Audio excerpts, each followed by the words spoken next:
dengan adanya Undang-Undang TPKS, itu juga sekarang direspon baik juga oleh Kementerian Tenaga Kerja dengan membuat regulasi kebijakan internal di ketenagakerjaan, yaitu Kepmen 88 tahun 2023 tentang pedoman pencegahan dan penanganan kekerasan seksual di tempat kerja.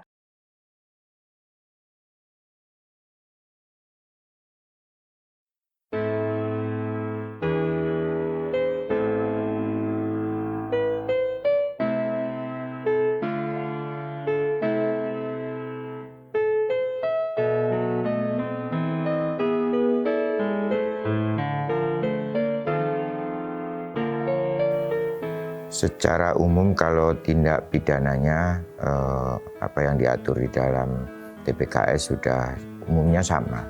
Hanya ini kan ketika ditempatkan atau kejadiannya di tempat kerja dan pelakunya juga dari lingkup di perusahaan tersebut, tentu ada ketentuan-ketentuan juga. Bahkan di situ di undang-undang tersebut itu diatur kalau korporasi itu minimal pidananya itu sampai 5 miliar, kalau paling banyaknya 15 miliar.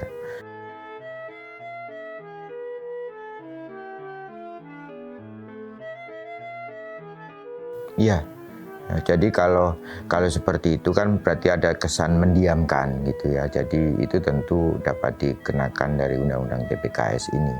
Jadi itu nanti bagaimana kedalamannya dan bagaimana keterlibatannya itu tentu juga akan dimintai keterangan maupun sampai pada akhirnya seperti apa putusan pengadilan.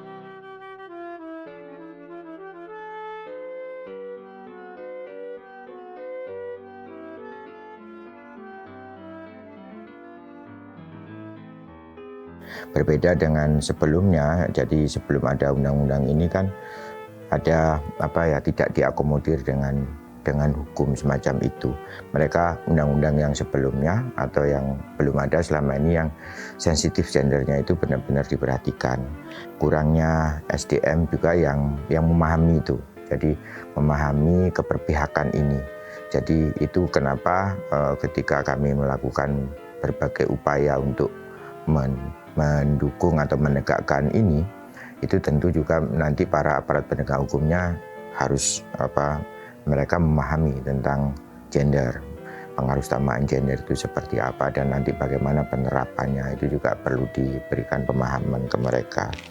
Kemudian yang juga menjadi penting adalah yang selama ini menyulitkan dari sisi geografis dan sebagainya itu juga dimudahkan, nah, gitu intinya seperti itu. Jadi supaya laporan mudah, bahkan kami sebelum ada undang-undang ini sebenarnya di Kementerian PPA juga memiliki peraturan Permen PPA nomor 1 tahun 2020, kemudian diperbaiki menjadi nomor 1 tahun 2023 tentang penyediaan rumah perlindungan pekerja perempuan. Sementara di kita RP3 itu di dalamnya ada SDM-nya yang nanti akan menangani 3 hal.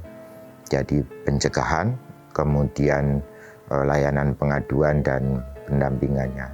Jadi nanti sementara, jadi sifatnya layanan sementara di situ kalau terjadi korban. Tapi kalau tidak terjadi kan ada yang bagian pencegahan tadi. Ya, di pencegahan ini yang harus banyak diberikan pemahaman kepada siapapun yang ada di lingkup kantor situ, di perusahaan situ.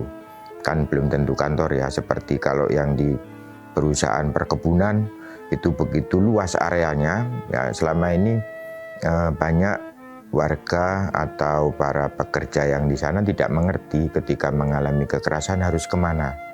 Jadi itu kenapa kami mengupayakan supaya di tempat-tempat kerja seperti itu ada RP3, Rumah Perlindungan Pekerja Perempuan.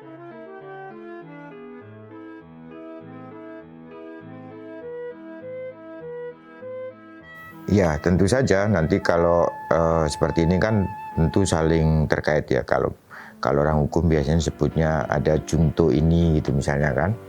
Jadi yang paling terkait apakah itu Undang-Undang ITE, kemudian juga Undang-Undang Ketenagakerjaan tentunya kan di sana juga diatur banyak terkait dengan ada hak, kewajiban, kemudian larangan, itu semua sudah diatur juga di sana. Belum lagi kita juga mesti kaitkan dengan undang-undang KUHP.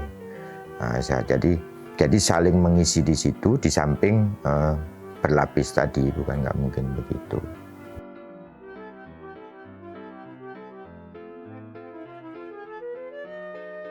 Jadi ini yang di undang-undang ini, jadi dalam hal penanganan itu ada hak atas informasi terhadap seluruh proses peradilan, itu dijamin. Kemudian hak mendapat dokumen hasil penanganannya.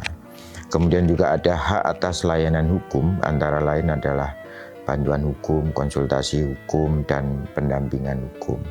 Kemudian hak atas penguatan psikologis sampai kepada hak atas pelayanan kesehatan, mulai dari pemeriksaan sampai tindakan perawatan kalau diperlukan gitu ya. Jadi itu sudah dijamin juga dalam undang-undang sebenarnya gitu.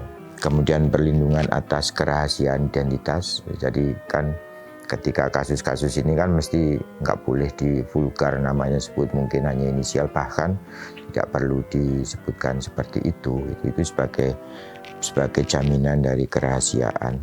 Kemudian perlindungan dari kehilangan pekerjaan itu juga ada, sampai kepada bukan hanya itu tapi mutasinya pun kalau bisa kan itu tentu semua menjadi perhatian.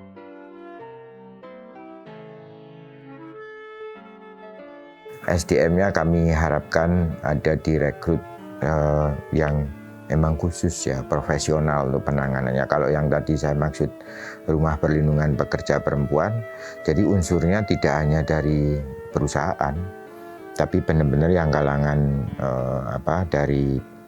dari tenaga yang profesional, sehingga objektivitasnya itu terjamin gitu.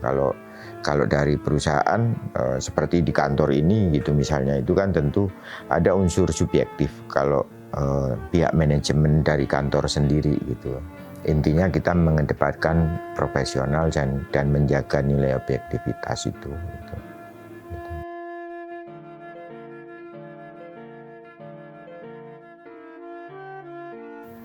Ya, yang paling utama dengan adanya payung hukum ini, Undang-Undang Tindak Pidana Kekerasan Seksual ini tentu akan menciptakan suasana yang kondusif ya.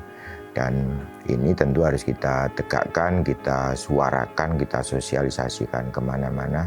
Intinya memberikan pemahaman. Kemudian siapapun yang menjadi korban itu harus berani speak up gitu di situ, itu pentingnya. Karena sudah dijamin segala macamnya tadi kan sudah dicoba, diupayakan, dan bahkan diringankan, dimudahkan maksudnya untuk ketika mereka harus lapor yang dulu selalu repot dengan urusan pembuktiannya misalnya, ini juga sudah diakomodir dengan lebih mudah. Kemudian yang saat ini kan dengan adanya banyak saluran-saluran untuk pengaduan, dengan media yang juga diberikan kemudahan, kami berharap ini memang